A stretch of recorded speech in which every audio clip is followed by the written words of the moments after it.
Architecture CodeX. If you want to see more, like, comment, share, and most importantly, subscribe.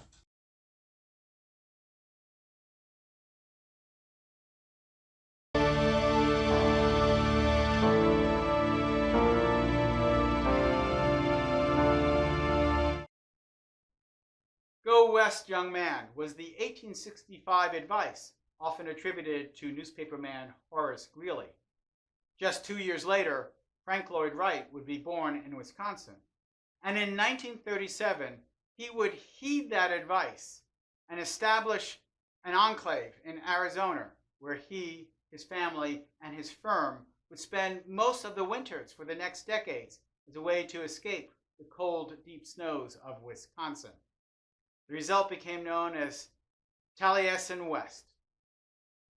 Years earlier, in 1911, Frank Lloyd Wright built a similar enclave in Wisconsin, which he called Taliesin, and is now often referred to as Taliesin East or North. Taliesin is a word coined by Frank Lloyd Wright, theoretically derived from a Welsh word meaning something like radiant brow or shiny forehead. This could reference the human head, but it might also reference any rock projection from the landscape. Regardless of its original meaning, Taliesin means one thing in modern architecture: Frank Lloyd Wright. In both locations, we see Frank Lloyd Wright's use of local natural materials. Stone walls anchor the building to the earth, but the walls spring up from that earth to establish form, and he infills that space with wood, glass, and steel. Recall that Wright's form of modernism was more organic, more natural than the sterile, non-materiality designs that would come from the Bauhaus school. And I think his use of natural materials, stone and wood, reminiscent of romantic Tudor buildings, add to his building's lingering appeal. Both Taliesins also have rambling plans that roll with the landscape, and both are low to the ground, so the connection with nature is reinforced. The Taliesins were more than a home or a home studio. At each location, Frank Lloyd Wright and his family lived with his disciples, the architecture associates, the Taliesin Fellowship, who often provided most of the labor to build the living quarters and studios. This physical labor could be considered an essential part of being an architect, having practical, hands-on experience so that when you draw that line on the plans, you understand what it implies. The effort, the pain, the sweat it takes to build your idea. Or it might just be a way for Frank Lloyd Wright to save money. As his fame increased, Frank was not above having his associates work for free or even pay tuition just to be near him. The iconically angled roofs with the deep structural bands of post and beam have been copied by architects and movie set designers ever since. You will notice that these roofs are flatter than the hipped roofs often seen in his Prairie School and even later in his Usonian houses. At Taliesin West, in its early years, the roofs were not even solid, but merely canvas tarps stretched across the top of the studio to protect them from the sun, but also allow for passive cooling. Taliesin West was started before air conditioning was common. In later years, the canvas tarps were replaced with clear acrylic panels. So the openness between the low rock walls coming up from the dry Arizona terrain and the thin sun cover was about natural ventilation and not an arbitrary design decision. There would be no snow loads and little rain to shed, so the steeply pitched roofs, common in most of the buildings north and east, are unnecessary. The stonework is the least elegant use of masonry I have seen on a Frank Lloyd Wright building. It looks like random stones stuck in wood forms and then infilled with concrete while they placed other stones during the pour. There is no evidence of a skilled mason cutting or setting stone with tight coursework, probably because the free labor from the untrained architects could not do that more finesse work, and they probably were in a hurry. Changes at Taliesin were constant, giving it an even more organic sense of growth. And each season, Wright would have a list of things to build or fix. Being a disciple in the Taliesin Fellowship was an immersive experience of work, study, and living, kind of like monks in a monastery. And since there was no television or internet, the people themselves were the source of their entertainment. I have yet to find a former student complain about the fellowship. Taliesin did feature some movie theaters, so there was some modern entertainment, and these were built solid so no natural light would penetrate. And for many years, before all the roofs were made permanent, at the end of each winter, Wright's disciples would pack up everything into one of the theaters to protect them from the weather and scavengers. Before any other work could begin, a deep well needed to be dug at the site. Water and relief from the heat are essential to life for humans in this region. For thousands of years, humans struggled to deal with this environment, and skillfully so. Remember, Homo sapiens populated every region of the world, except Antarctica, but in every climate that the world has, using only stone, wood, animal skins, animal bones, and fire.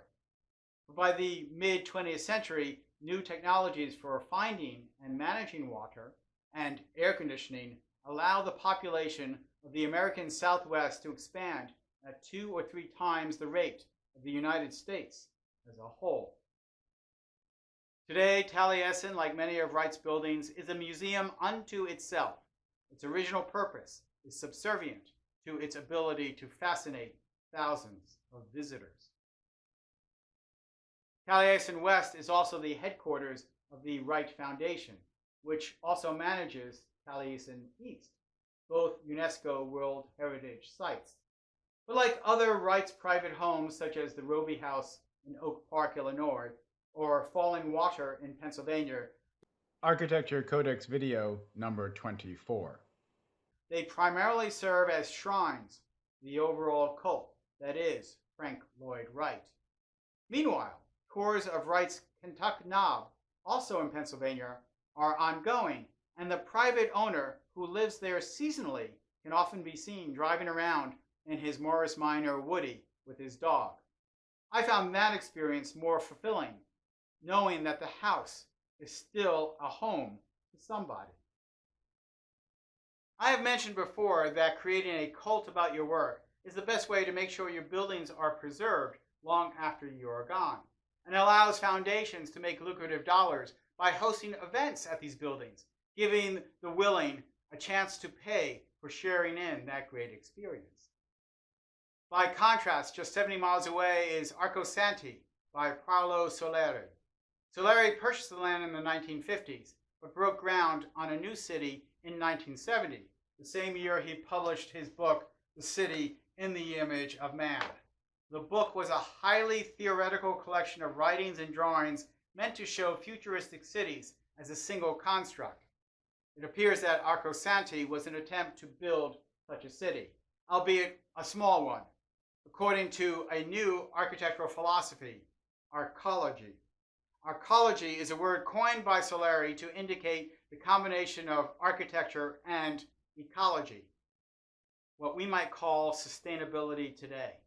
At its core is the belief that beauty should not be determined by traditional form or sterile, modernist machine aesthetics, but by the cooperative interaction between nature and technology. So like Wright, Soleri's vision of architecture was nature-inspired. Soleri would admit that Arcosanti was an experiment, but Soleri's grand vision was missing a key component. Cities rarely spring spontaneously from a location for no reason. There must be a viable economic purpose for the city to exist.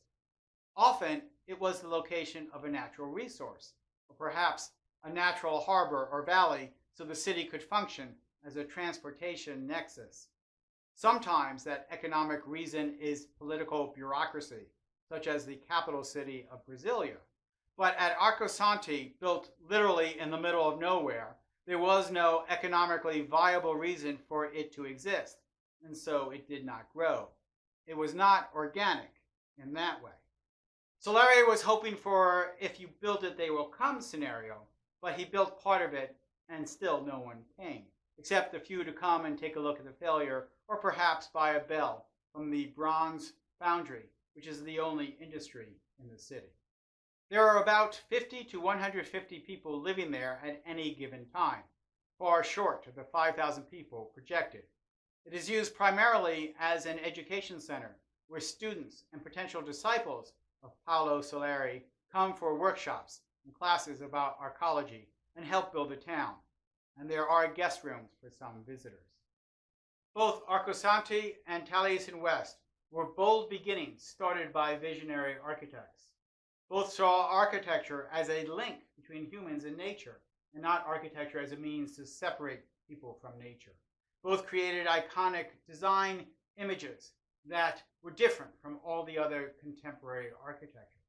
So what are the differences that allow Taliesin West to flourish while Arcosanti looks like it is barely surviving? If I knew that, I'd be a more successful architect. I'm Michael Molinelli, and this is Architecture Codex.